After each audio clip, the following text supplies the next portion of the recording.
দেখেছিলাম আর কি লাস্ট উইকে আর কি। তার আমরা যে থেভেনিনস থিওরাম এবং নর্টনস থিওরাম দেখেছিলাম, আমরা বলেছিলাম যে থেভেনিনস থিওরামের সলভ করার পর আমরা সর্বশেষ যেটা পাই সেটা হচ্ছে যে এটা হচ্ছে থেভেনিনস থিওরামের হ্যান্ডআউট ছিল।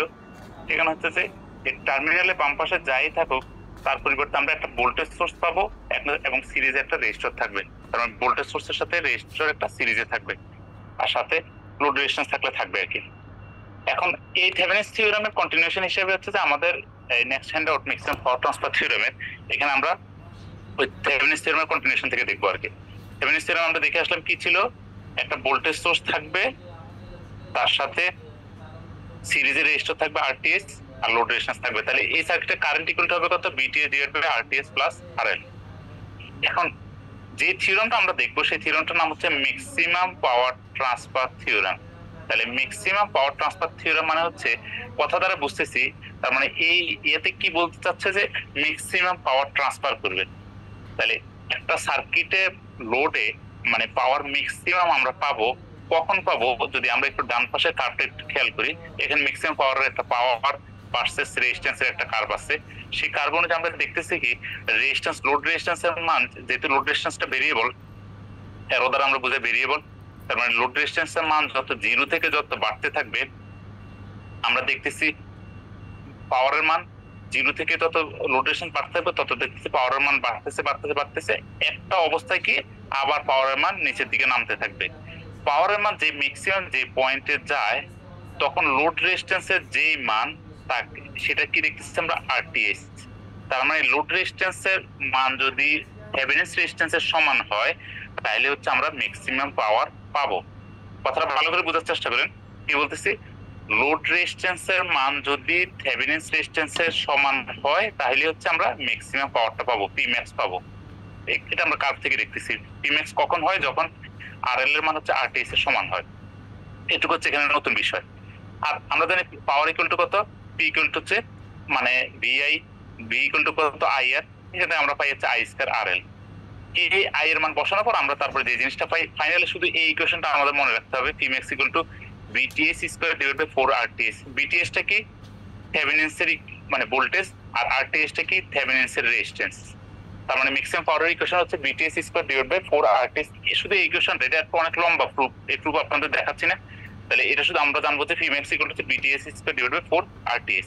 আর একটা কার্ভ থেকে আমরা কি বললাম, লোড রেজিস্ট্যান্সের মান কত হবে, মানে আরটিএস এর সমান হবে, তাহলে তখন হচ্ছে ম্যাক্সিমাম পাওয়ার যাবে। তাহলে ম্যাক্সিমাম পাওয়ার থিওরামটা যদি আমরা এক লাইনে বলি তাহলে কি বলতেছে, maximum power is transferred to the load, লোডে ট্রান্সফার হবে when the load resistance equals to the Thevenin's resistance। যখন লোড রেজিস্ট্যান্সটা থেভেনিনস রেজিস্ট্যান্সের সমান হবে তখন ম্যাক্সিমাম পাওয়ারটা ট্রান্সফার হবে কোথায়, লোডে।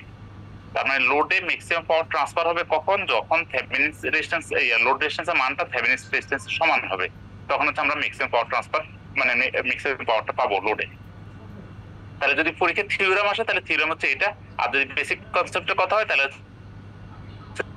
আমরা বুঝবো যে ম্যাক্সিমাম পাওয়ার ট্রান্সফার থিওরামের ক্ষেত্রে লোড রেজিস্ট্যান্সের মান কার সমান হবে, থেভেনিনস রেজিস্ট্যান্সের সমান হবে।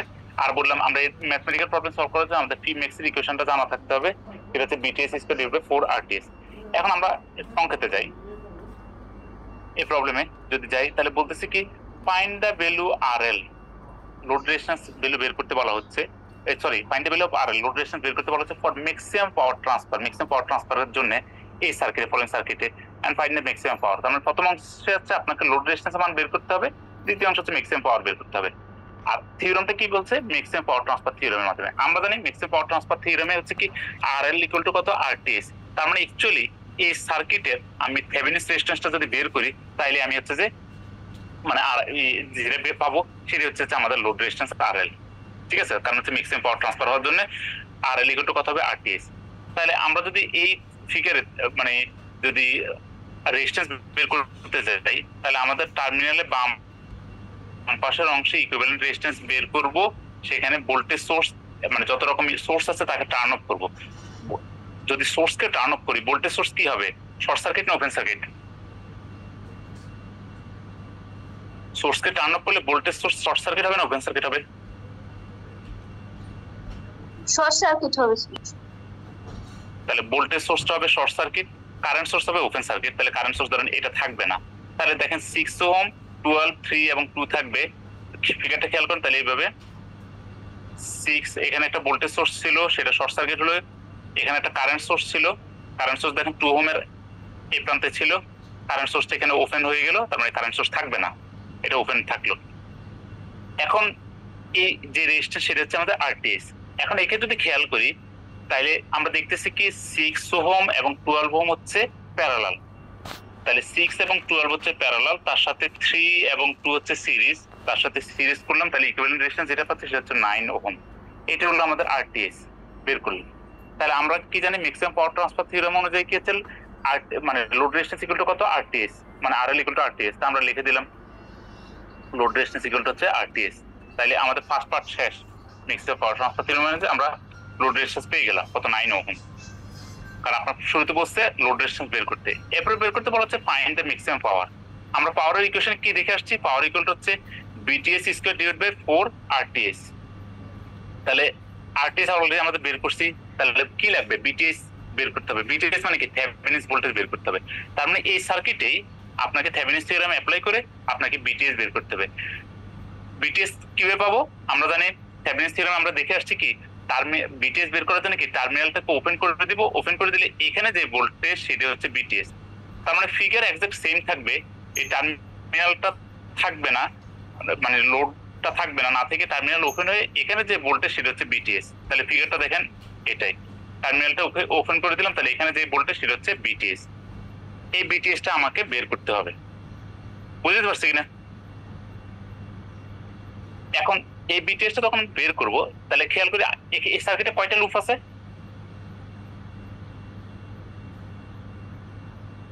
এই সার্কিটে কয়টা লুপ আছে? তিনটা স্যার, দুইটা স্যার, দুইটা। দেখতে তিনটার মতো মনে হলো, এটা যেহেতু ওপেন তার মানে এটা তার লুপ হবে না, ঠিক আছে, ক্লোজ হইতে হবে। তার মানে লুপ আছে দুইটা, তাহলে দুইটা লুপে আমি কারেন্ট দিলাম, মেশ কারেন্ট I1 এবং I2 দিলাম। ওকে, এবার খেয়াল করেন সেই আমরা ওই যে থেভেনিন থিওরেম নর্টন থিওরেমের সময় এই কথাগুলো বারবারই বলছি। মনে করেন 2 এম্পিয়ার কারেন্ট এখানে আসলো, এর সামনে দুইটা পথ আছে, এই পথ আছে, বামেও আছে, সে কোন পথে যাবে? 2 ওহমের ভিতর দিয়ে কত এম্পিয়ার যাবে আর 3 ওহমের ভিতর দিয়ে কত এম্পিয়ার যাবে?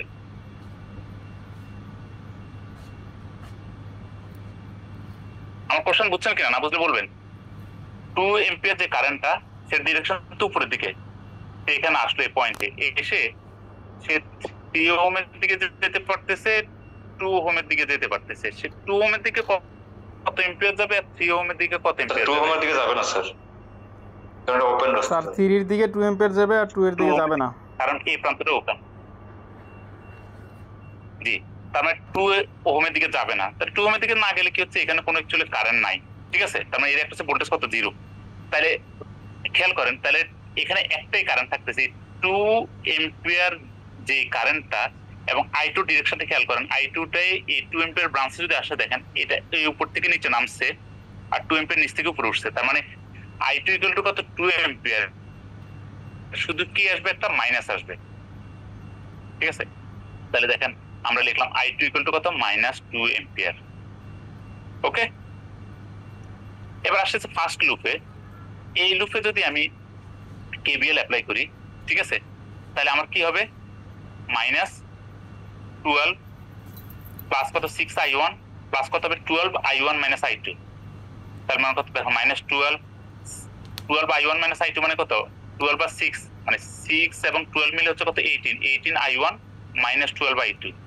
তাহলে কত, -12 প্লাস 18I1 - 12I2 ইকুয়াল হচ্ছে 0। I2 এর এই মানটা যদি আমি এখানে বসাই তাহলে I1 পাচ্ছি কত, -2/3 এম্পিয়ার।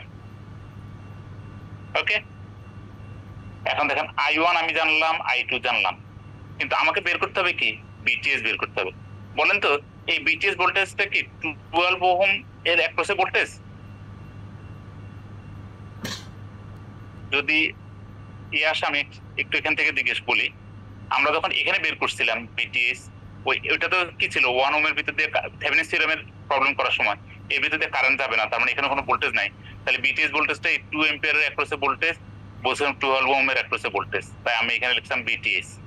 এটা হচ্ছে থেভেনিনের প্রবলেম করার সময় বলছিলাম। হ্যাঁ, এবার খেয়াল করেন আমার প্রশ্ন হলো, এখানে যে বিটিএসটা আছে যেহেতু 2 এম্পিয়ার অ্যাক্রসে বিটিএস, ঠিক আছে, এটা কি 12 ওহমের অ্যাক্রসে বিটিএস কিনা? হ্যাঁ স্যার। কেন বলেন তো? স্যার এখানে তো 3 অ্যাম্পিয়ারের মধ্যে দিয়ে কারেন্টটা যাচ্ছে স্যার। 3 ওহম এটা কথা বলতেছেন? জি স্যার 3 ওহম স্যার। 3 ওহম, ঠিক আছে, এক্স্যাক্টলি সেম। মানে এখানে একটা এলিমেন্ট আছে, একটা রেজিস্টার আছে, তার মানে এখানে তো একটা ভোল্টেজ ড্রপ হবে।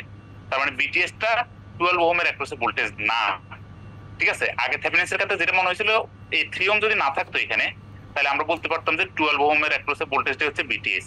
ওকে, তাইলে আমরা এখন কি করব? আমরা এখন হচ্ছে কনসিডার করব যে এই যে আমরা তো I1 I2 বের করলাম, এখন আমরা কনসিডার করতেছি এর আউটার লুপ। এতক্ষণ তো আমরা ইনার লুপ নিয়ে করছি, এবার হচ্ছে আউটার লুপ, তার বাইরের লুপ। এ বাহির দিয়ে একটা লুপ চালাচ্ছে। বাহির দিয়ে লুপ চালালে কে কে এঙ্গেজ থাকবে?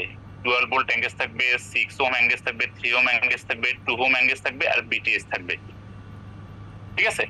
মানে আউটার লুপে আমি কেবিএল চালাচ্ছি, কাস্টল ভোল্টেজ লো চালাচ্ছি। তাহলে দেখেন আউটার লুপ যদি এই ক্লকওয়াইজ ডিরেকশন যদি আমরা দেখি, তাহলে 12 ভোল্ট এটা কি হবে, প্লাস না মাইনাস?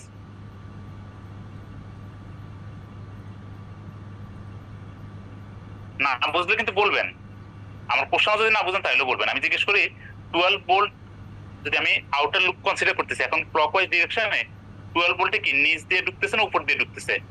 স্যার নেগেটিভ হবে স্যার, ওই যে আমরা যেদিকে ঢুকে ভোল্টেজ ওইটাই তো ধরি স্যার।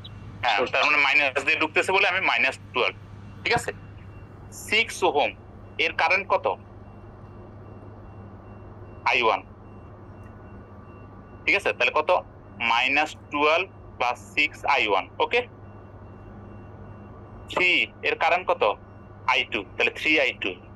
2 ওহম এর কারেন্ট কত বলুন তো? 2 ওহমের কারেন্ট কত? Sir 0 sir. 0। তাহলে দেখেন 0 স্যার। 0। তাহলে দেখেন 3 I2, 2 ওহমের ক্ষেত্রে কারেন্ট কত? 0 দ্বারা গুণ করলাম। ওকে, এবার দেখেন বিটিএসটা কোন পাশ দিয়ে ঢুকতেছে? প্লাস দিয়ে ঢুকতেছে। তাহলে বিটিএসটা কত হবে? প্লাস, তাহলে প্লাস বিটিএস ইকুয়াল টু হচ্ছে 0। ইকুয়েশনটা বুঝছেন কিনা? আমি আউটার লুপকে কনসিডার করতেছি, তাহলে 12 ভোল্ট ছিল, মাইনাস দিয়ে ঢুকতেছে, তাহলে -12 plus 6 I1 plus 3 I2 plus 2 into 0। 0 কি কারণে? কারণ 2 ওহম রেজিস্টারের ভিতর দিয়ে কোনো কারেন্ট নাই, কারেন্টের মান 0, প্লাস বিটিএস ইকুয়াল টু হচ্ছে 0। তাহলে দেখেন I2 এবং I1 এর মান জানা আছে, I2 I1 এর মানটা যদি বসাই দিই, তাহলে আমি বিটিএস এর মান পেয়ে যাব। এই বিটিএস এর মান হচ্ছে 22 ভোল্ট, ঠিক আছে। তাহলে বিটিএস পেয়ে গেলাম 22 ভোল্ট। অলরেডি আমরা লোড রেজিস্ট্যান্সের কথা বলে আসছি, যে থেভেনিন রেজিস্ট্যান্স যেটা, সেটা হচ্ছে ম্যাক্সিমাম পাওয়ার ট্রান্সফার থিওরেম অনুযায়ী এটা হচ্ছে লোড রেজিস্ট্যান্স RL। তাহলে RL ইকুয়াল টু কত? 9 ওহম। তাহলে 22 ভোল্ট এবং 9 ওহম আমরা পেয়ে গেলাম। আমরা তাহলে ম্যাক্সিমাম পাওয়ার বের করতে বলা হয়েছে, তাহলে maximum power Pmax equal to হচ্ছে কত? BTS square divide by 4RL, ঠিক আছে। BTS square divide by 4RL, এখানে মান বসাই দিলাম। মান বসাই দিয়ে আমি পাচ্ছি কত? ম্যাক্সিমাম পাওয়ার ইকুয়াল টু কত? 13.44 ওয়াট, ঠিক আছে। তাহলে শেষ আমাদের প্রবলেম। এখন বলেন এটা বুঝছেন কিনা বা কোনো কোশ্চেন আছে কিনা?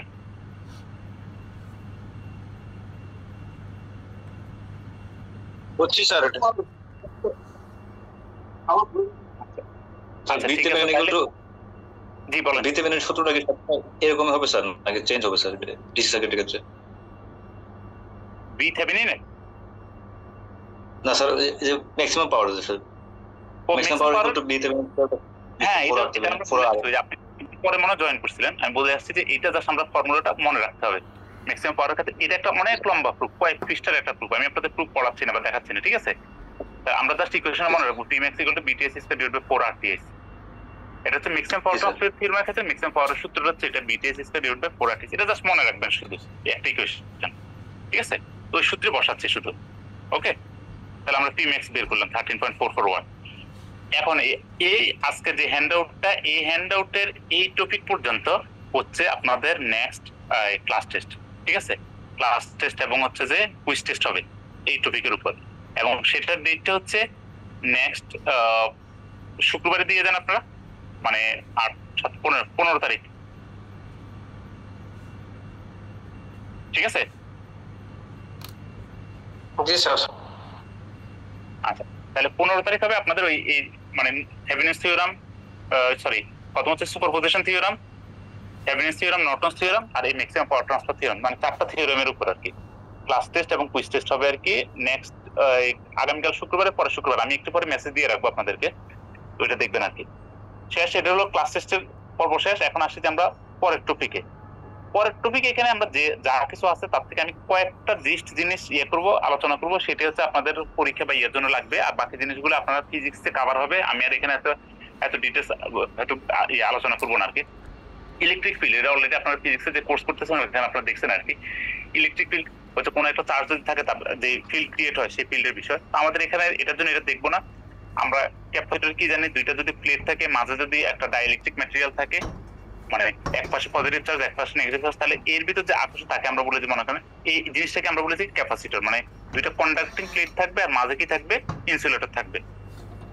আমাদের যে জিনিসটা দরকার, আমি সরাসরি আগে ওইটাতে যাই, পরে দরকার অন্য কিছু বলবো। পরীক্ষায় আপনাদের ক্যাপাসিটরের সিরিজ প্যারালাল এবং লাস্ট আসছে দেখবেন ইন্ডাক্টরের সিরিজ প্যারালাল। পরীক্ষায় আপনাদের এই টাইপের প্রবলেম থাকবে, ম্যাথমেটিক্যালি থাকবে। ধরেন ফিগার দেওয়া থাকবে ক্যাপাসিটরের সিরিজ প্যারালাল আপনাদের করা অথবা ইন্ডাক্টরের সিরিজ প্যারালাল করা, ঠিক আছে? আমরা আগে শুরুতে হচ্ছে যে ইন্ডাক্টরের সিরিজ প্যারালালে যাই। ইন্ডাক্টরের সিরিজ প্যারালাল স্মরণ রাখবেন, আমরা রেজিস্টরের সিরিজ প্যারালাল শিখে আসছি। যদি তিনটা রেজিস্টর সিরিজে থাকে তাহলে তার ইকুইভ্যালেন্ট রেজিস্ট্যান্স ইকুয়াল কত হবে? দুইটা বা তিনটা যদি সিরিজে থাকে যোগ হবে, সরাসরি যোগ। তাহলে ইন্ডাক্টরের ক্ষেত্রে এক্স্যাক্টলি সেম, আপনার মানে যেভাবে রেজিস্টরটা করেন সেভাবে। তাহলে আমি আগে ইন্ডাক্টর বলি, তাহলে আপনার সহজভাবে যাবে। তাহলে ইন্ডাক্টরের সিরিজ দেখেন, প্রথম ইন্ডাক্টরের ইন্ডাক্ট্যান্স L1, দ্বিতীয়টা L2, তৃতীয়টা L3, এভাবে Ln সংখ্যক যদি ইন্ডাক্টর থাকে তার ইকুইভ্যালেন্ট ইন্ডাক্ট্যান্স মানে n সংখ্যকের ইকুইভ্যালেন্ট ইন্ডাক্ট্যান্স হবে এগুলো সরাসরি যোগফলের সমান, ঠিক আছে? যদি প্যারালাল হয়, মানে ইন্ডাক্টর যদি প্যারালাল থাকে L1, L2, L3 প্যারালাল হয়, তাহলে এর ইকুইভ্যালেন্ট ইন্ডাক্ট্যান্স হবে একবার সেম রেজিস্টরের মতো 1/L equivalent equal to 1/L1 + 1/L2 + 1/L3 + 1/1/Ln। তার মানে যদি আমরা যদি দুইটা করে করি তাহলে উপরে গুণ নিচে যোগ, যেভাবে আমরা করে আসছিলাম রেজিস্টরের ক্ষেত্রে। তাহলে ধরেন এই ফিগার দেওয়া আছে, এর ইকুইভ্যালেন্ট ইন্ডাক্ট্যান্স বের করতে বলা হচ্ছে। আমি যদি এই পাশ থেকে তাকাই, বলেন তো দেখি এই কে কার সাথে সিরিজ প্যারালাল আছে?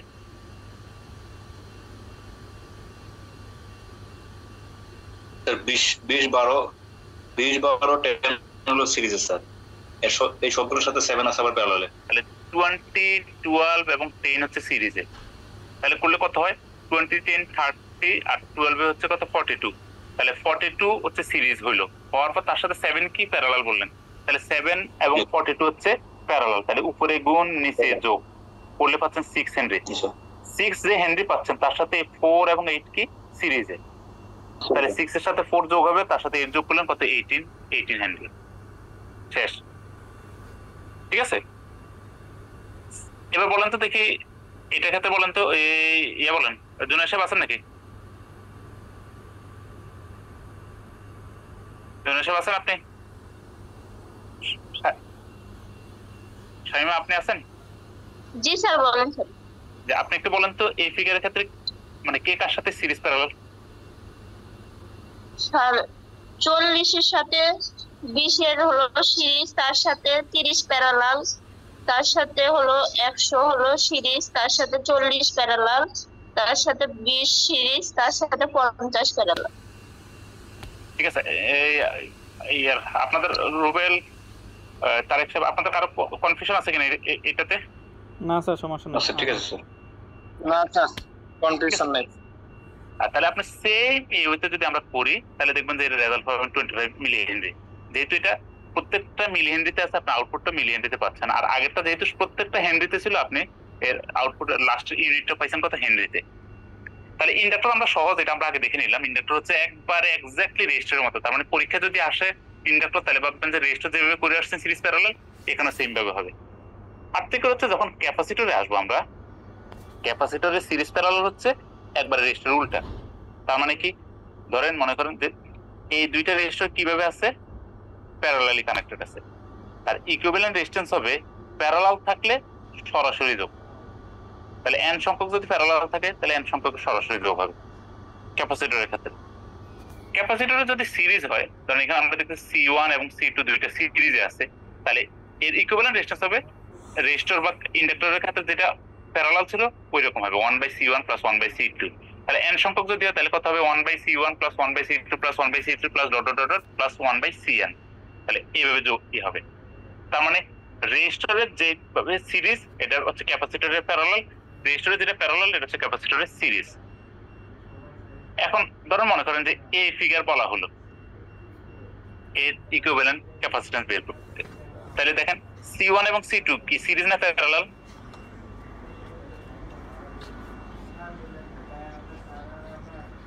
C1 C2 দুইটা ক্যাপাসিটর কি সিরিজ আছে না প্যারালাল আছে? প্যারালালে আছে, আচ্ছা কিন্তু স্যার এটা তো স্যার আপনি যে শর্ত বলেন সেটা অনুযায়ী এটা সিরিজে যোগ হবে। মানে আছে তো প্যারালালি, তার মানে ক্যাপাসিটর প্যারালাল করলে ইকুইভ্যালেন্ট ক্যাপাসিট্যান্সটা হবে কত? দুইটার যোগফলের সমান হবে, মানে সিরিজ করলে যে রেজিস্টরের সিরিজ করলে যেটা হচ্ছে সরাসরি যোগ হইতো। তাহলে যেহেতু এটা C1 এবং C2 এর প্যারালাল, আমরা বোঝার জন্য এই দুইটার প্যারালালের পরিবর্তে যে ইকুইভ্যালেন্ট হয় তাকে বলতে C12, 1 এবং 2 এর কম্বিনেশন যেটা হলো তাকে 1 2 বললাম। তাহলে C12 ইকুয়াল টু কত হবে? দুইটার সরাসরি যোগ। দেখেন C12 মানে হচ্ছে দুইটার সরাসরি যোগ করলে পাচ্ছেন কত? 17.3 মাইক্রোফ্যারাড। গেল হচ্ছে প্রথম দুইটার ইয়ার। তার সাথে C12 এর সাথে C3 কিভাবে আছে? সিরিজে আছে। আমরা জানি ক্যাপাসিটর সিরিজে থাকলে কিভাবে হবে? 1/C12 প্লাস 1/C1 মানে C3 হবে। তাহলে 1/C12 3 ইকুয়াল টু কত হবে? 1/C12 প্লাস 1/C3 মানে উপরে গুণ নিচে যোগ। উপরে গুণ নিচে যোগ করলে উল্টাই দিলে আপনি পাচ্ছেন কত? 3.57 মাইক্রোফ্যারাডে। এখন একে 1 2 3 কেন বললাম? কারণ হচ্ছে 1 2 এবং 3 এর ইকুইভ্যালেন্ট। তাহলে একে আমরা বোঝার জন্য বললাম C12 3। তাহলে C12 3 ইকুয়াল টু কত হচ্ছে? 3.57 মাইক্রোফ্যারাডে। বুঝতে পারছি কিনা? জি স্যার। এটা হলো আমাদের ক্যাপাসিটর সিরিজ প্যারালাল। আপনাদের পরীক্ষার জন্য এই অংশ পর্যন্ত মানে হ্যান্ডআউটের আমাদের ম্যাক্সিমাম পাওয়ার ট্রান্সফার থিওরেম এর প্রবলেম এবং ক্যাপাসিটর এবং ইন্ডাক্টরের সিরিজ প্যারালাল দেখলে আপনাদের হবে আর কি পরীক্ষার জন্য। ক্লাস টেস্ট তো আর এটা সিলেবাসে নাই, মানে আপনাদের ফাইনাল পরীক্ষার জন্য। ঠিক আছে, এখন আমরা আসছি যে একটু পরে একটা হ্যান্ডআউটে স্যার ম্যাক্সিমাম পাওয়ার ট্রান্সফার কোন হবে স্যার? শুধু ম্যাক্সিমাম পাওয়ার ট্রান্সফার থিওরেম পর্যন্ত, মানে হচ্ছে আপনার সুপারপজিশন থিওরাম, থেভেনিনস থিওরাম, নর্টনস থিওরাম আর ম্যাক্সিমাম পাওয়ার ট্রান্সফার থিওরাম, চারটা থিওরামের উপর হবে আর কি। নেক্সট মানে আগামীকাল শুক্রবার, পরের শুক্রবারে। স্যার কোন থিওরি থাকবে কি এখানে? কোন প্রমাণ বা থিওরি? ক্লাস টেস্ট কোনো থিওরি প্র্যাকটিস লাগবে না, যেহেতু কুইজ থাকবে। যেমন মনে করেন উদাহরণস্বরূপ আমি বলেই দিচ্ছি, মনে করেন কুইজের কোশ্চেনের মধ্যে সাপোজ উদাহরণস্বরূপ যে ম্যাক্সিমাম পাওয়ার ট্রান্সফার থিওরামের ক্ষেত্রে ধরেন একটা মানে এমসিকিউ কোশ্চেন করা হলো যে নিচেটা কখন ম্যাক্সিমাম পাওয়ার হবে, আপনি দেখবেন যে একটা অপশন থাকবে এরকম RL = RTH, মানে এটা হলে ম্যাক্সিমাম পাওয়ার হবে। ঠিক আছে, এরকম বিষয় থাকবে আর কি, মানে থিওরামের কনসেপচুয়াল বিষয় হবে। যেমন মনে করেন বলা হবে থেভেনিনস থিওরামে ভোল্টেজ সোর্সের সাথে রেজিস্টর কি সিরিজে থাকবে না প্যারালাল থাকবে? কিসে থাকবে? সিরিজে স্যার। সিরিজ। এরকম আর কি একটা সহজ বিষয় থাকবে আর কি, মানে বেসিক কনসেপ্টের বিষয়গুলো থাকবে আর কি কোশ্চেন। স্যার একটা কথা বলবো স্যার। একটা মিনিট আমি আসতেছি আপনার কাছে, হ্যাঁ একটা মিনিট জাস্ট লাইনে থাকেন, আমি এসে আপনাকে বলতেছি। জি স্যার। জি বলেন। স্যার বলতে চাইছিলাম যে ওই যে আমার একটা তো মেকআপ পরীক্ষা রয়েছে, ওটা কি কখন নিব বা জানতে চাইছিলাম। আচ্ছা, আপনার একটা মেকআপ বা বিভিন্ন ধরনের মেকআপের বিষয় থাকতে পারে, যেমন ওই যে আরএফএস মনোরপুরে এই মেকআপ আপনাদের একটা নোটিশ তো সার্কুলে দিলাম আমি আপনাদের ইয়েতে আমাদের 2132 এদের জন্য। না 2122 3132 তাদের স্পেসিফিক কোর্স, যে কোর্সের পরীক্ষা হয় নাই। আর একটা নোটিশ আছে দেখবেন এরপরে, ওই নোটিশটা হচ্ছে মেকআপের নোটিশ। 15 তারিখ থেকে 23 তারিখ পর্যন্ত আপনাদের মেকআপের শিডিউল দেওয়া মনে, মানে 15 নভেম্বর থেকে 23 নভেম্বর এর ভিতরে হচ্ছে আপনাদের মেকআপের পরীক্ষাগুলো হবে। এখন যাদের একটা আছে তার একটা হবে, কারো যদি দুইটা বাকি থাকে দুইটা হবে, কারো 6টা বাকি থাকলে 6টা হবে। এটা পাবেন, রুটিন পাবেন। তার আগে আপনাদেরকে ওইটা রেজিস্ট্রেশন করতে হবে। আপনাদের রেজিস্ট্রেশনের উপর ডিপেন্ড করে মেকআপের রুটিন হবে। এবং আমি আপনাদের লাস্ট অনলাইন ক্লাস আমাদের একটু মনে পড়ে, আমি ওই ক্লাসও বলেছিলাম যে মেকআপের যখন নোটিশ হবে আপনাদেরকে রেজিস্ট্রেশন করতে হবে। রেজিস্ট্রেশন করলে আপনার মানে রুটিনে আপনার কোর্স যাবে, আদারওয়াইজ কোর্স যাবে না। ঠিক আছে স্যার, আমার তো একটা অপশন রাখছিলাম স্যার, যারা নতুন ভর্তি হচ্ছে এদের জন্য তো স্যার ওইটা আলাপ করবেন আপনি ওইটা যদি ব্যবস্থা হয়ে যায় তো ওইভাবে ইয়ে করতে পারেন। আমি বুঝছি আপনার কথা, ওই যেটা ইয়ার ফিল করার কথা, তাই তো স্যার? ওইটা আলাপ করে নয়, আপনি যখন আসবেন রেজিস্ট্রেশন করবেন তখন আলাপ করে নিয়ে নেবে। ঠিক আছে স্যার হচ্ছে কি ওই যে আপনার যে ক্লাস টেস্টে ওটা সাইটটা পিডিএফটা স্যার আবার একটু রিটার্ন করে আমাদের গ্রুপে দিয়ে দিন। আমার তো গ্রুপটা স্যার একটু সমস্যা হয়েছিল। কোনটা বলছেন? ক্লাস টেস্টের ক্লাস টেস্টের যে স্যার ক্লাস টেস্ট নেবেন 4টা পিডিএফ এর উপর ওইটা একটু দিয়ে দিন স্যার আবার এটা আচ্ছা। গ্রুপে দেবেন স্যার? আচ্ছা শুনুন, আমি বলি আপনারা সবসময় যেটা করবেন, আমার ক্ষেত্রে না, সব যে কোনো টিচারের ক্ষেত্রে, যে ডকুমেন্টস গুলো ধরুন টিচার দিছে, মনে করেন আপনাদের কেউ যদি কোনো কারণে না পান, তাহলে প্রাথমিকভাবে ট্রাই করবেন হচ্ছে আপনাদের ক্লাসমেটের কাছ থেকে নেওয়ার, ঠিক আছে? যারা আছে ওনাদের একজনকে বলবেন যে আপনার কাছে ফরওয়ার্ড করে দিতে। আমি আপনাদের যতগুলো হ্যান্ডআউট আছে 3 নম্বর হ্যান্ডআউট থেকে 10 নম্বর হ্যান্ডআউট পর্যন্ত, মানে সেমিস্টার ফাইনাল যে হবে সবগুলো হ্যান্ডআউট গ্রুপে দিয়ে রাখছি। কারণ আপনি যদি রুবেল সাহেব যদি অ্যাক্সেস না পান কোনো কারণে, মনে করেন আপনার কোনো হোয়াটসঅ্যাপে জটিলতা বা কোনো কিছু কারণে, তাহলে আপনাদের ব্যাচে কাউকে বলবেন, উনি হয়তো আপনার কাছে ফরওয়ার্ড করে দিবে। আর ইনকেস যদি কোনো হ্যান্ডআউট এমন হয় যে কেউই অ্যাক্সেস করতে পারতেছে না, তাহলে আমি আবার মানে পুনরায় দিব আর কি, ঠিক আছে? তো এটা পাবেন ঠিক আপনি, আছে। ওই যে তারেক সাহেব বললেন বা ওনার কাছে হয়তো থাকবে, উনি দরকার দিয়ে দিবে আর কি, ঠিক আছে? আপনাকে যেটা যেটা দরকার তারেক সাহেব বুঝছেন, আপনি রুবেল সাহেবকে এটা ফরওয়ার্ড করে দিন। জি স্যার, জি সমস্যা আছে, দিয়ে দেবো স্যার।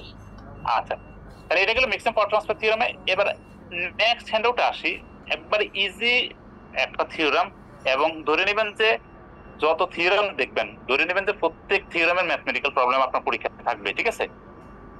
এখানে একটা মিলম্যাচ থিওরাম দেখবে, একবার খুব সহজ। এই যে থেভেনিনস থিওরাম বা মিক্সিং পাওয়ার ট্রান্সফার থিওরাম দেখবেন, তার সাথে রিলেটেড একটা থিওরাম, এর মাধ্যমে মোটামুটি থিওরাম শেষ। এটা হচ্ছে লাস্ট থিওরাম আর কি, আমাদের নেটওয়ার্ক টপোলজি যে থিওরাম গুলো আছে, এটা হচ্ছে লাস্ট থিওরাম। তো এই থিওরাম দেখবেন খুব সহজ অঙ্ক, এবং এটারও ধরেন হয়তো পরীক্ষায় মানে কারণ আপনার সেমিস্টার ফাইনাল পরীক্ষায় দেখা যায় মিলম্যাচ থিওরামের হয়তো প্রবলেম থাকবে আর কি, ঠিক আছে? মিলম্যাচ থিওরাম কি বলে দেখেন, মিলম্যাচ থিওরাম বলে যদি আপনার ভোল্টেজ সোর্সের সাথে রেজিস্টার যদি সিরিজে থাকে, এরকম যদি প্যারালাল অনেকগুলো কম্বিনেশন হয়, এগুলো সব প্যারালাল কম্বিনেশন যদি হয়, এই কম্বিনেশন গুলোর পরিবর্তে আপনি প্রত্যেকগুলো পরিবর্তে আপনার একটা ইকুইভ্যালেন্ট ভোল্টেজ সোর্স পাবেন এবং একটা ইকুইভ্যালেন্ট রেজিস্ট্যান্স পাবেন, থাকবে সিরিজে। কি দেখলাম এতক্ষণ পর্যন্ত দেখলাম, ভোল্টেজ সোর্সের সাথে রেজিস্টার এরকম সিরিজে আছে, এরকম অনেকগুলো আছে, n সংখ্যক থাকতে পারে। তার পরিবর্তে আপনি একটা ইকুইভ্যালেন্ট রেজিস্ট্যান্স এবং তার সাথে একটা ইকুইভ্যালেন্ট ভোল্টেজ সোর্সের সাথে একটা ইকুইভ্যালেন্ট রেজিস্ট্যান্স সিরিজে থাকবে, এরকম একটা পাবেন। সেটাকে আমরা বলি যে মিলম্যাচ থিওরাম, ঠিক আছে? বলতেছে through the application of Millman theorem any number of parallel voltage sources can be reduced to 1। মানে অনেকগুলো ভোল্টেজ সোর্সকে আমি কি করতে পারবো, একটা ভোল্টেজ সোর্সে নিয়ে আসতে পারবো। সেই ভোল্টেজ সোর্সটা যদি খেয়াল করেন, সেই ভোল্টেজ সোর্সটা ইকুয়াল টু হচ্ছে এটা, ঠিক আছে? এখন ভোল্টেজ সোর্সে যাওয়ার আগে আমি একটু রেজিস্ট্যান্সে যাই, তাহলে ভোল্টেজ সোর্সের ইকুয়েশনটা মনে রাখা সহজ হবে। আর ট্রিক আছে, ঠিক আছে? ট্রিকটা কি খেয়াল করেন, ইকুইভ্যালেন্ট রেজিস্ট্যান্স বের করতে যদি হয়, এই রেজিস্ট্যান্স গুলো R1 R2 R3 সিরিজে আছে না প্যারালালে আছে?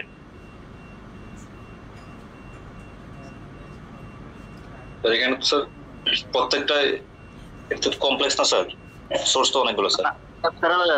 যদি টার্ন অফ করে দিই, সোর্সকে টার্ন অফ করে দিলাম, তাহলে R1 R2 R3 সিরিজ না প্যারালালে আছে? Parallel sir. প্যারালাল। আচ্ছা, আমি একটা হ্যান্ডআউট ওপেন করে তারপরে বলি।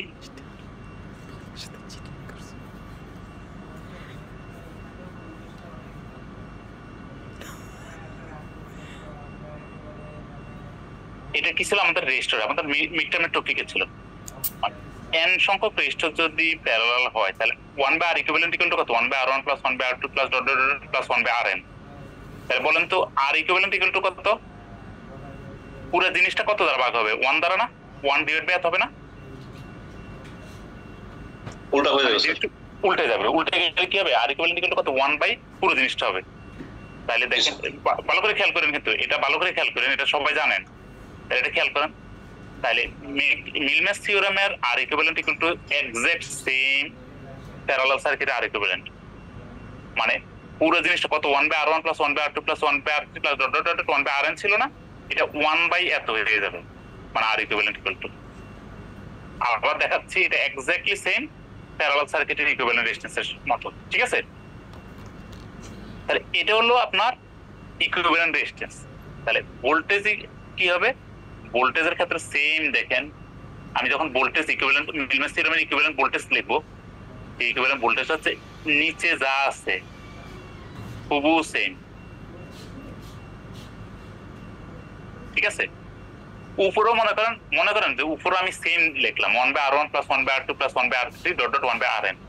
এই 1 এর জায়গায় লিখবো কত? E1, আবার 1 এর জায়গায় পরেরটা E2 E3 ডট ডট, মানে E4 E5 dot dot En।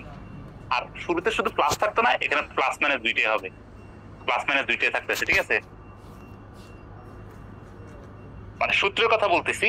প্রথম বললাম কি, আগে বলছি ইকুইভ্যালেন্ট রেজিস্ট্যান্সটা, ইকুইভ্যালেন্ট রেজিস্ট্যান্সটা রেজিস্ট্যান্স প্যারালাল থাকলে যেটা হয় সেটাকে আমরা লিখলাম। তারপরে ইকুইভ্যালেন্স কি বললাম, ভোল্টেজের ইকুইভ্যালেন্ট হবে রেজিস্টরেরটা যেটা নিচে আছে সেটা নিচে লিখবো, উপরেও লিখবো। উপরে প্রত্যেক ওয়ানের জায়গায় হবে কত, R1 মানে E1, R2 জায়গায় E2, R3 এর উপরে থাকবে E3, Rn এর উপরে থাকবে En, আর শুরুতে হবে প্লাস মাইনাস। এখন কেন প্লাস মাইনাস হবে এটা এখনই বুঝতে পারবেন, ঠিক আছে? কারণ ভোল্টেজ সোর্সের পোলারিটির ডিরেকশন অনুযায়ী এটা প্লাস হবে না মাইনাস হবে, ডিরেকশন হবে, ঠিক আছে? এটা হলো সূত্র। এখন এই দুইটা সূত্র প্রাথমিকভাবে যেটুকু বলছি এটা বুঝছেন কিনা? জি স্যার। এটা বুঝলে এবার দেখেন আমরা আসি এবার মিলম্যাচ থিওরেমের এই প্রবলেম করার জন্য, ঠিক আছে? দেখেন এখানে কি দেওয়া আছে, ভোল্টেজ সোর্স দেওয়া আছে 10, 16, 8, রেজিস্টর আছে 5, 4, 2, এভাবে দেওয়া আছে, লোড রেজিস্ট্যান্স দেওয়া আছে 3 ওহম। আপনাকে কি বলছে, মিলম্যাচ থিওরেম অ্যাপ্লাই করে কি হচ্ছে, find the current through and voltage across the resistor RL। এই RL এর অ্যাক্রসে ভোল্টেজ এবং এর ভিতর দিয়ে কারেন্ট বের করতে। তাহলে ভোল্টেজ এবং কারেন্ট বের করার আগে আমাদেরকে কি করতে হবে, এর ইকুইভ্যালেন্ট রেজিস্ট্যান্স এবং ইকুইভ্যালেন্ট ভোল্টেজ বের করতে হবে।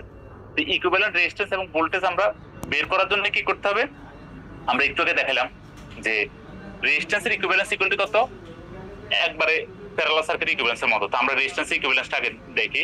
মনে করেন এ হচ্ছে রেজিস্ট্যান্স ইকুইভ্যালেন্স, মানে 1/R1 plus 1/R2 plus 1/R3, যে তিনটে রেজিস্টার আছে। এটা যদি ক্যালকুলেশন করেন আপনি মান পাবেন কত, 1.053 ওহম। ওকে, এটা গেল হচ্ছে আমরা রেজিস্ট্যান্সের ইকুইভ্যালেন্স।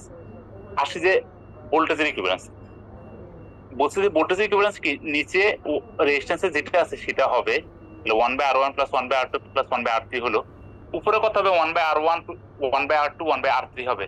শুধু কি ছিল, প্লাস মাইনাস ছিল। এখন দেখেন প্লাস আর মাইনাসের বিষয়, যদি ভোল্টেজের পজিটিভ প্রান্ত উপরে থাকে তাহলে প্লাস, যদি নেগেটিভ প্রান্ত উপরে থাকে তাহলে হচ্ছে মাইনাস। দেখেন এখানে নেগেটিভ প্রান্ত উপরে তাই দ্বিতীয় হচ্ছে মাইনাস, 3 নম্বরটা দেখেন পজিটিভ প্রান্ত উপরে তাই হচ্ছে প্লাস। পার্থক্যটা বুঝছেন কিনা, প্লাস মাইনাস কেন কিভাবে হচ্ছে, যদি ভোল্টেজ সোর্সের পজিটিভ প্রান্ত উপরে থাকে তাইলে হচ্ছে প্লাস, যদি নেগেটিভ প্রান্ত উপরে থাকলে হচ্ছে মাইনাস। বুঝতে পারছি? তাহলে এ হলো আমাদের ইকুইভ্যালেন্টের মানে ই ইকুইভ্যালেন্সের ইকুয়েশন। এবং E1 E2 E3 R1 R2 R3 মান দেওয়া আছে, এই মান বসাই দিচ্ছি, বসাই ক্যালকুলেশন করতেছি, মান পাচ্ছি কত 2.105 ভোল্ট। ঠিক আছে আরিফ সাহেব, আপনি এটা বুঝছেন? স্যার আরেকবার দেখান একটু। আর ইকুইভ্যালেন্ট বুঝছেন, এটা বুঝছেন কিনা, রেজিস্টার ইকুইভ্যালেন্স বুঝছেন কিনা? জি স্যার। আচ্ছা, ইকুইভ্যালেন্সটা বলতেছি সূত্র হচ্ছে কি, সূত্র মনে রাখার জন্য বলছিলাম, এটাতে আপনি যেভাবে মনে রাখতে পারেন। আচ্ছা, লিংকটা কেটে যাবে আর কি, এখন আমি লিংকটা কাটতেছি, আপনারা আবার পুনরায় জয়েন করেন আর কি, তারপর আমি বলতেছি যে ইকুইভ্যালেন্সের ক্ষেত্রে হচ্ছে নিচে যেটা আছে সেটা আর ইকুইভ্যালেন্সটা বসলো, উপরে হবে কত E1/R1 E2/R2 E3/R3। এখন প্লাস বা মাইনাস হবে সেটা কি বলছি, যদি ভোল্টেজের পজিটিভ প্রান্ত, ভোল্টেজ সোর্সের পজিটিভ প্রান্ত উপরের দিকে থাকে তাহলে হচ্ছে প্লাস, ভোল্টেজের নেগেটিভ প্রান্ত যদি উপরের দিকে থাকে, যেমন এটা হচ্ছে E2 এর ক্ষেত্রে নেগেটিভ প্রান্ত উপরের দিকে আছে তাহলে হবে কি মাইনাস। আবার E3 এর ক্ষেত্রে দেখেন ভোল্টেজের পজিটিভ প্রান্ত উপরের দিকে কানেক্টেড আছে তাহলে সেটা হচ্ছে কি প্লাস। ওকে, সেই হিসাবে আমরা লিখলাম। আর বাকি তো E1 E2 E3 বা R1 R2 R3 প্রত্যেকটার মান দেওয়া আছে, সেই মানগুলো বসাই দিলাম, ক্যালকুলেশন করে পাচ্ছি কত 2.105 ভোল্ট। তাহলে আমরা মিলম্যাচ থিওরেম অনুযায়ী কি জানি, এই যে অনেকগুলো ভোল্টেজ সোর্স অথবা অনেকগুলো রেজিস্টার যে আছে তার পরিবর্তে কি পাই আমরা, একটা ভোল্টেজ সোর্স পাই, তার সাথে একটা রেজিস্টার কি থাকবে, সিরিজে থাকবে, আর লোড রেজিস্ট্যান্স জায়গায়। তাহলে সেটা হচ্ছে এটা একটা ভোল্টেজ সোর্স, তার সাথে রেজিস্টার সিরিজে আছে, আর লোড রেজিস্ট্যান্সের জায়গায় আছে। এখন আমাকে কি করতে বলা হচ্ছে, মানে লোড রেজিস্ট্যান্সের ভিতরে কারেন্টের মান বের করতে বলা হচ্ছে এবং লোড রেজিস্ট্যান্সের অ্যাক্রসে ভোল্টেজ বের করতে বলা হচ্ছে। তাহলে লোড রেজিস্ট্যান্সের ভিতরে যে কারেন্টের মান সেই IL ইকুয়াল টু কত হবে, মানে ভোল্টেজ, টোটাল ভোল্টেজ হচ্ছে E equivalent divide by resistance হচ্ছে দুইটা, আর ইকুইভ্যালেন্স প্লাস RL। তাহলে IL ইকুয়াল টু কত হবে, voltage divide by R equivalent plus RL। পরে আমি পাচ্ছি কত 0.519 এম্পিয়ার। এটা হচ্ছে যে লোড রেজিস্ট্যান্সের ভিতরে কারেন্ট, লোড রেজিস্ট্যান্সের ভিতরে কারেন্টের মান পেলাম। এবার লোড রেজিস্ট্যান্সের অ্যাক্রসে ভোল্টেজ ইকুয়াল টু কত হবে, কারেন্টের মান ইনটু এর রেজিস্ট্যান্স, রেজিস্ট্যান্স কত 3 ওহম, তাহলে কারেন্টের মান ইনটু রেজিস্ট্যান্স 3 ওহম করলাম, তাহলে যেটা পাচ্ছি সেটা হচ্ছে লোড রেজিস্ট্যান্সের অ্যাক্রসে ভোল্টেজ কত 1.587 ভোল্ট। ঠিক আছে, ওকে। তো এইভাবে হচ্ছে আমরা মিলম্যান থিওরেমের মাধ্যমে লোড রেজিস্ট্যান্সের ভিতরে কারেন্ট এবং এর মানে ভোল্টেজ, এর অ্যাক্রসে ভোল্টেজ আমরা মেজার করতে পারি। তাইলে আপনি মিলম্যান থিওরেম কখন অ্যাপ্লাই করবেন, যখন অনেকগুলো ভোল্টেজ সোর্স এবং অনেকগুলো রেজিস্টর থাকবে সিরিজ কন্ডিশন, এবং এগুলো যে আবার প্যারালাল নিজেরা প্যারালালি থাকে, তখন আমরা মিলম্যান থিওরেম অ্যাপ্লাই করে এর ইকুইভ্যালেন্ট রেজিস্ট্যান্স এবং ইকুইভ্যালেন্ট ভোল্টেজ সোর্স বের করতে পারবো। তারপরে আমরা এর সার্কিটের কারেন্ট এবং লোডের অ্যাক্রসে ভোল্টেজ মেজার করতে পারবো। ঠিক আছে, এই হলো মিলম্যান থিওরেমের প্রবলেম। এখন ক্লিয়ার কিনা আপনাদের, বা কোনো কোশ্চেন আছে কিনা? না স্যার। আচ্ছা, না থাকলে লাস্ট অনেকগুলো সোর্স সিরিজে থাকলে স্যার তখন আমরা এটা অ্যাপ্লাই করব। হ্যাঁ, যখন অনেকগুলো সোর্স এভাবে থাকবে এবং অনেকগুলো রেজিস্টার যদি থাকবে তখন আমরা মিলম্যান থিওরেম অ্যাপ্লাই করবো আর কি। ঠিক আছে, জি স্যার। আচ্ছা, এখন আসি যে লাস্ট যে থিওরেম, এই থিওরেমে কোনো ম্যাথমেটিক্যাল প্রবলেম না, জাস্ট আমাদের জানা রেসিপ্রোসিটি থিওরেম। ঠিক আছে, রেসিপ্রোসিটি থিওরেমটা কি বলতেছে আমি আগে জাস্ট সহজভাবে বলি। মনে করেন যে এখানে একটা ব্লু কালার দিয়ে করা আছে, এখানে একটা ভোল্টেজ সোর্স ই, আর এই সি ডি এই টার্মিনালে আমার কারেন্ট আই যদি হয়, মানে এই ই ভোল্টেজ সোর্সের কারণে অ্যাকচুয়ালি এই রেজিস্টরের ভিতর দিয়ে যে কারেন্ট প্রবাহিত হচ্ছে, সেই কারেন্টটাকে যদি আমি এ বি জায়গায় নিয়ে আসি এবং ওই যে ভোল্টেজ সোর্স ছিল সেটাকে আমি সি ডি জায়গায় দিতে পারি, মানে কারেন্ট এবং ভোল্টেজ সোর্সকে আমি এক্সচেঞ্জ করতে পারি। ঠিক আছে, বুঝতে পারছি? তাকে আমরা বলেছি রেসিপ্রোসিটি থিওরেম। তাহলে কি বলতেছে খেয়াল করেন,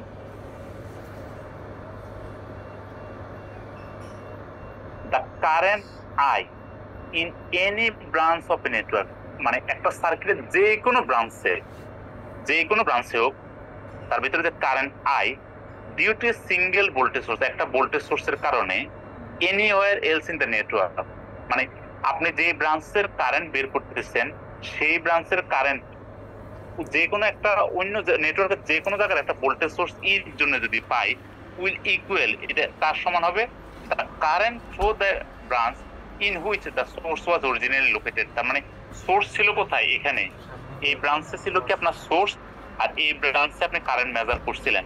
তাহলে বলতেছে আপনি ওই সোর্সটাকে যদি যেখানে কারেন্ট মেজার করছেন সেখানে নিয়ে আসেন, তাইলে যেখানে সোর্স ছিল সেখানে আপনি সেম কারেন্ট পাবেন। সেখানে দেখেন আপনি সেম কারেন্ট পাচ্ছেন, মানে এ বি এই জায়গাতে আপনি সেম কারেন্ট পাচ্ছেন যখন আপনি সি ডি এই জায়গাতে সোর্সটাকে নিয়ে আসছেন, মানে will equal the current through the branch in which the source was originally located। Source যেখানে ছিল সেখানে আপনি ওই কারেন্টে পাবেন if the source is placed in the branch in which the current I was originally measured। যেখানে I measure করা হয়েছিল, মানে I কারেন্টকে যেখানে মেজার করা হয়েছিল সেখানে যদি আপনি সোর্সটাকে নিয়ে আসেন, তাহলে আপনি সোর্স যেখানে ছিল সেখানে I কারেন্ট পাবেন। এটাকে বলে রেসিপ্রোসিটি থিওরেম। মানে আপনি সোর্সকে যদি সুইচ করান, এক জায়গা থেকে আরেক জায়গায় নেন, তাহলে যে ব্রাঞ্চে কারেন্ট মেজার করছিলেন সেই জায়গাতে যদি সোর্সটাকে দিয়ে দেন, তাহলে সোর্স যেখানে ছিল সেখানে এক্স্যাক্টলি সেম কারেন্টই পাবেন আর কি। ঠিক আছে, একে বলে রেসিপ্রোসিটি থিওরেম। এই থিওরেমের মাধ্যমে হচ্ছে যে নেটওয়ার্ক টপোলজির সবগুলো মানে থিওরেম আপনাদের যা দেখানোর আর কি এখানে শেষ আর কি থিওরেম আর কি। রেসিপ্রোসিটি থিওরেমের কোনো ম্যাথমেটিক্যাল প্রবলেম পরীক্ষা নাই এবং পরীক্ষাটা নিয়ে ইয়ে করতে হবে না। আমাদের মিলম্যান থিওরেম পর্যন্ত ম্যাথমেটিক্যাল প্রবলেম আছে, তার মানে আমাদের ক্লাস টেস্টে যে আপনারা 4টা থিওরেম দিচ্ছেন আর হচ্ছে মিলম্যান থিওরেম, মনে করেন এই 5টা থিওরেম থেকে মনে করেন 5টা ম্যাথমেটিক্যাল প্রবলেম পরীক্ষা থাকবে। ঠিক আছে, ধরে নেবেন আর কি 5টা প্রবলেম থাকবে আর কি। আপনি ওখান থেকে ধরেন অ্যান্সার করতে পারবেন, হয়তো অপশন থাকবে, একটা না অ্যান্সার করে আপনি আরেকটা অ্যান্সার করার সুযোগ থাকবে। কিন্তু যদি এই থিওরেমগুলো আপনি বুঝেন তাহলে আপনার ইলেকট্রিক্যাল সার্কিটের এই বেসিক কনসেপ্টগুলো, থিওরেমের বেসিক কনসেপ্টগুলো ক্লিয়ার থাকবে। এবং ইভেন আমি তো ওই বিভিন্ন সময় বলি যে আপনাদের চাকরির পরীক্ষা বা কিছু এগুলো তো এই রিলেটেড থিওরেমের মনে করেন অঙ্ক থাকবে আর কি। ঠিক আছে, থাকে আর কি। ঠিক আছে, আপনাদের ক্লাস আমি আজকে এই পর্যন্ত রাখবো আর কি, হ্যান্ডআউটের এটা পর্যন্ত রাখবো। হ্যান্ডআউটটা আপনাদের গ্রুপে দেওয়া আছে। আমরা নেক্সট ক্লাসে আগামীকালকে ক্লাসে আমরা হয়তো ল্যাব করবো আর কি। ঠিক আছে, চলেন। চাকরি পরীক্ষা মাঝে মাঝে স্যার যে এসি সার্কিট থেকে কিছু থেভেনিন থিওরেম অঙ্ক আছে, এটা তো দেখা যাচ্ছে স্যার অনেক উপকার হচ্ছে। এসি সার্কিটের এটা আপনারা সেকেন্ড সেমিস্টারে যে এসি ইলেকট্রিক্যাল মানে আপনার সার্কিট 2 যখন কোর্স করবেন ওই কোর্সে গিয়ে আপনারা ইয়ে করতে পারবেন, ঠিক আছে? জি স্যার, সমস্যা নেই। আমাদের স্যার, এখানে- সার্কিট 1 কোর্সটা হচ্ছে ডিসি সার্কিট নিয়ে আর কি, ঠিক আছে? ও জি স্যার। স্যার ওই যে বুঝতে পারেন কিছু বলতেছিলেন? স্যার লাস্ট যে থিওরিটা লাস্ট যে এটা দেখলাম না স্যার, এই যে মানে ভোল্টেজ সোর্সের স্যার ডিরেকশনটা চেঞ্জ হয়ে গেছে দেখলাম স্যার। কারেন্টের ভোল্টেজের ডিরেকশন চেঞ্জ হওয়া মানে কি চেঞ্জ হয় না, আমি বুঝাই দিচ্ছি কিভাবে হচ্ছে। কারেন্ট ঠিক আছে স্যার, ঠিক আছে, মানে কারেন্টের ডিরেকশন কিন্তু সেমই আছে। কারেন্টের ডিরেকশনের কারণে কারেন্ট তো পজিটিভ পোলারিটি দিয়ে বের হতে হবে, তাই না? তার মানে এই জন্য জি। পজিটিভটা নিচের দিকে আর কি, ঠিক আছে? যেহেতু কারেন্ট নিচের দিকে বের হচ্ছিল, ওকে, এই জন্য সাইন চেঞ্জ হয়েছে। জি স্যার। সাইন চেঞ্জ হলো, ঠিক আছে? জি। আচ্ছা, এখন ওই যেটা মাঝে একবার প্রশ্ন করছিলেন যে ইয়ে নিয়ে আর কি, আপনাদের মেকআপ পরীক্ষা নিয়ে আর কি, তো মেকআপের যাদের মেকআপ বাকি আছে মানে দিতে হবে আর কি, তারা হচ্ছে যে রেজিস্ট্রেশন করলে আপনাদের ইয়ে হিসেবে আর কি ডিটেলস আমাদেরকে কন্ট্রোল সেকশনে দিতে হবে এবং সেই হিসেবে রুটিন পাবলিশ হবে আর কি, ঠিক আছে? তবে মনে রাখবেন ওই নোটিশ কিন্তু আপনাদের গ্রুপে দেওয়া আছে, ওই গ্রুপের নোটিশটা খেয়াল করবেন। 15 তারিখ থেকে আর কি, আমার যেটুকু মনে পড়ে আর কি 15 তারিখ থেকে আর কি আপনাদের পরীক্ষা আর কি, ঠিক আছে? 15 তারিখ থেকে 23 তারিখ পর্যন্ত আর কি। আর আগামীকালকে ক্যাম্পাসে আসবেন। আর আপনারা ওই যে এই কিছু না জানিয়ে মনে করেন না আসা যেটা ক্যাম্পাসে, এটা করবেন না আর কি, ঠিক আছে? যেমন লাস্ট উইকে আপনারা কেউ আসেন না আর কি ক্যাম্পাসে আর কি। আরিফ সাহেব আমাকে ফোন দিয়েছিলেন, পরে জাস্ট উনি আসতে চাইছেন বলে আমি জাস্ট ওনাকে না করছি আর কি, ঠিক আছে? আপনারা ইনফর্ম করবেন আর কি যে কোনো বিষয় আর কি। ওকে, তাহলে আগামীকালকে ক্যাম্পাস তাহলে দেখা হবে আর কি আপনাদের সাথে। Okay sir.